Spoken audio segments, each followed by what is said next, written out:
The information presented is for informational purposes only. The opinions expressed are not necessarily the opinions of any Daikin company.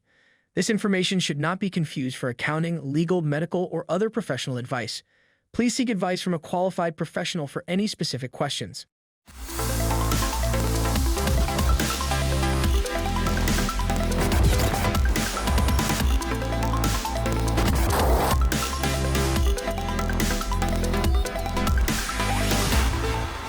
Welcome to the Accelerated HVAC Success program. My name is Ben Middleton. I'm the National Sales Training Manager for the Goodman, Amana, and Daikin brands. Today, we're joined here with Eric McGrath.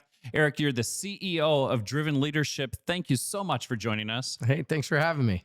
So this is kind of follow-up to one of our previous podcasts that we had, and I had a lot of fun with that. So thank you so much for being back. Yeah, no, had such a good time. I had to come back.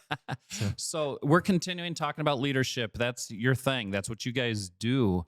And it's interesting. You've had the privilege and the opportunity to get out and be with a lot of HVAC contractors and made a lot of observations in terms of leadership and how that's deployed within the HVAC industry. Yeah, you and I were talking a little bit just about, I get the opportunity to go around and I see different dealers and get to work with your team as well and the teams within Daikin. And something that we've been noticing consistently within the dealers is that a lot of them don't have a whole lot of formal training or experience when it comes to leading teams or managing groups or working with. It seems like a lot of us, what we're doing is we're working from what we were taught from our parents for the most part, right? How to work with others, or maybe on a sports team, how to work with a team. And some of it crosses over, but a lot of it seems to get us in trouble when we're running a company, especially as it's growing. Well, it's the Peter principle, right? You continue to promote somebody or somebody promotes themselves into being the owner of a company, and they may be a really, really good service tech. They may be a really, really good salesperson, or maybe they're a really, really good operator. Yeah. But, take a look at our school systems today. You're not getting a whole lot of leadership training there. Yeah. Maybe a select few get a little bit if they're maybe in student government or if they're president of one of the organizations and they have a teacher that kind of takes them under their wing and works with them. But for the most part, the school system doesn't teach a lot of leadership. Yeah, we learn leadership gets into how we influence others. You know, that's the definition I love the most. And influencing people is something a lot of people kind of grow into organically. Our parents influence us, the school system, and what we're around there, our friends, our family who we're around. And how do we, if we're in sports, I was in a lot of sports growing up, and some coaches may be very, say, authoritarian, which is more controlling, more dictatorial in what they do. They're telling people what to do. And we take that mindset and now we're in a business and we're running it, and that's what we know. And so we come in and we're either handling things in that fashion that we've learned, or we're making it up and not exactly sure how to do it. I remember I was growing up, so you're bringing up the school system, and I was in first grade. And I remember the teacher for the day gave us the ability for like an hour or something to be in charge. And I remember walking up and down the aisles with a ruler in my hand, kind of, because I'm in charge. And I always think of that because I'm like, a lot of us, when we think about being in charge, it becomes about being in control. Yeah. And while control is what we need in our business sometimes to produce the results we're after, it doesn't do much for culture. It doesn't do much for long-term engagement and people being excited to be in that work environment. And so then other leaders go to the other side. They go to this laissez-faire kind of, do what you want, do how you want to do it without a whole lot of accountability. And it's really about how we walk that line about bringing both. How do we show care, but also have accountability in what we're doing? One thing that's really stuck through me throughout all of the years, one of my mentors told me a long time ago, I have no idea where he got it from, but he said, Ben, you can manage a process, but you can't manage people. That's well said. Yeah. And so that, just has really stuck with me as you think about it. Part of a leadership's role is to define the process that things need to happen in. But I also love what John Maxwell talks about. He talks about the stages of leadership. Yeah. And so, there is leadership by title, And that's not going to get you very far if that's all you are.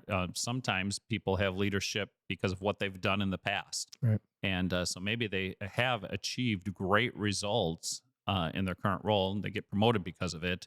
And so that, gives them some sort of a leadership role. Or maybe they continue to be in that same role, but people follow them because of the things that they're getting done. Yeah. And then you have leadership because of what you've done for me. And so, there's those that do truly care about all of those that are around and help other people get to the next level. And so they're going to be naturally gone to as the leader. But what he talks about is this concept of personhood, which we don't have time to get into that Right. today. But I do love, as you just think through, and you have to be honest with yourself.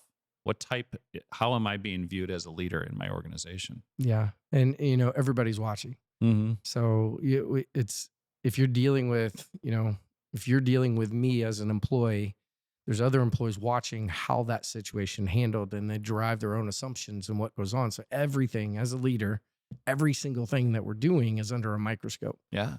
And so, coming on here, really observing over and over and over again, going into dealerships and seeing where people want to do well. You take an installer, just as you said earlier, somebody that was an installer and they've grown, they've developed, and they're now running a company. But a lot of times they're really good with their hands. They're a doer. They're technical, and they don't know exactly or understand kind of some basic principles. How do I build trust? How do I create accountability in my organization that's functional, that doesn't feel controlling? And I always say, when accountability in a culture is viewed as care, meaning you care enough to want to create a higher standard or want to create a higher bar, that's when we're starting to get someplace. And I have to say, I don't see that happen all that often, though. It's more the opposite. It's like the accountability becomes harsh and abrasive, or overbearing, or over controlling, or micromanaging, or the care is demonstrated as letting accountability slide. It means high performance isn't met. And while, we all sing Kumbaya on the weekends together, we're not really holding ourselves to a high standard in there. So how does somebody that, maybe they got some leadership examples from their parents, a coach, or another, significant influencer in their life, but it wasn't enough, or maybe it wasn't the appropriate leadership that they picked up. Where does somebody go to get leadership skills? Yeah, well, that's enter our company, right? Yeah. That's everything that we're talking about is what we founded Driven Leadership on. We started looking at what's going on in the marketplace. What are people really dealing with? And not just playing around with these kind of academic concepts, but get them into, what do I do differently? What do I tangibly have to do to start shifting from where I am to where I want to be? And everybody's a little bit different. You bring a unique set of leadership skills to the table that create the outcomes that they do here within Daikin. And if I were to step into that role, I would create something different because I have different leadership skills. So when we're talking about developing a person in leadership, we got to get into, what does that human need? What does that person need? And what do they need in relation to their company, to the team? What are they looking to produce? But we have a number of courses, and I know we talked about those some on the last thing, on the last podcast that we got into. But our main focus is taking that leader, that person that's either in over their head or they're already an experienced leader, and helping them advance and kind of tweak and redefine who they are, and have the clarity of purpose, the ability to build trust, and this thing we're talking about. How do I care for the people in my organization, but also have accountability to high performance? One of the programs we talked about was Bold the last time. And one of the big keys that I've seen that I think almost every successful leader has is they have to know themselves very, very well. Yeah. Before you can lead others, you have to be able to lead yourself well. Sure. And you have to know why it matters. You have to know how you react under pressure, and how you're going to react when you've got other situations that come up, when you get put under stress. I mean, that's really the big thing, and I think that's the kind of the interesting thing about bold, right? Yeah. You're able to, in a controlled, safe environment, uh, give a little bit of stress and help people learn and discover themselves a little bit better. Yeah. Bold came about because we saw this space in the marketplace where there's a lot of great information. I mean, there's infinite information out Yeah. there with the internet now, right? And Bold was about application. It's like, how do I take all these different concepts and ideas and how I show up and my background and who I am, how I lead, and how do I tangibly make changes? That's what Bold is about. It's 2 days. You nailed it, right? It's about, do I know my purpose, my why, what's driving me for sure? But then also, how do I handle the tough stuff? Leadership, gosh, most of us can lead it really well. I think I said this last time. Most of us lead really well when everything's going great, Sure. right? We can handle those moments. It's when it's not going great. How do we show up? How do we handle it when everything hits the fan and now we're under stress and pressure? We're feeling the anxiety and our whole team's looking at us like going, how are we handling this, boss? What are we going to do to step into it? And it's not just what we do, it's how we do it. It's how we handle those moments that inspires the long-term engagement, the long-term results. And that gets past title, right? So title is, I'm in charge and have to make the decision. Really leading through something is, yeah, I've got the title, but all of this just happened and I handled it well. I stayed calm. I encouraged others and I supported them as they were taking on these big challenges. So yeah, Bold tackles those. We have our online programs that they do get in more the academic, the hows and what we do there. We have in-person culture and, where we work with an entire team, but all of them are designed around either, yes, the upper management and leadership. And then we have some programs that get deeper into an organization, but it's really about how do you handle the big moments? So I think understanding yourself is a big component, but what are some of the other big skills that you're seeing that may be missing today? So whenever I'm asked that question, the first thing I go to, and it may be a common answer, but it goes to emotional intelligence. And so, I grew up and the only way I understood intelligence was EQ, right? Or emotional quotient. It is how we measure analytical problem solving. And the reality is somewhere around 12, we don't grow anymore. We have a capacity for it within that. That's how. So I thought you're as smart as you get at a certain age, and that's kind of how it works. And later in my career, started discovering emotional intelligence, emotional quotient, and that's one that never stops growing. And it's how do we understand what's going on inside of us, what's going on inside of others, and how those two mix. And so when you're in a business, you think about the great salespeople. You want somebody that's incredible, and we send them to all these sales trainings.